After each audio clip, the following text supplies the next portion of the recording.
রাজ চক্রবর্তী এই মুহূর্তে টলিউডের সেরা পরিচালকের ট্রফি পান বা না পান, তিনি কিন্তু সবচেয়ে বেশি আলোচিত পরিচালক। এমনকি নায়ক ও প্রডিউসার দেব থেকে এই মুহূর্তে তাকে ঘিরে কৌতূহল অতিরিক্ত মাত্রায়।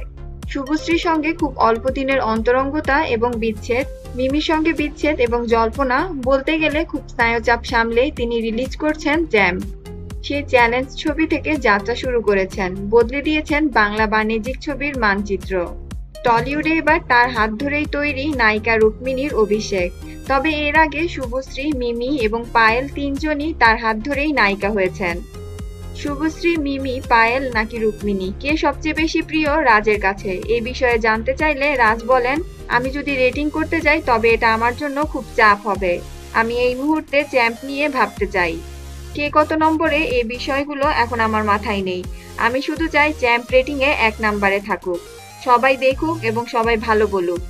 বন্ধুরা, কোন নায়িকা নাম্বার 1-এ রাজ বলতে না পারলেও আপনারা নিশ্চয়ই বলতে পারবেন। আর কমেন্ট করে আপনার মতামত জানিয়ে দিন। সেলিব্রিটিদের এমন সব লেটেস্ট আপডেট জানতে আমাদের চ্যানেলের সাথেই থাকুন।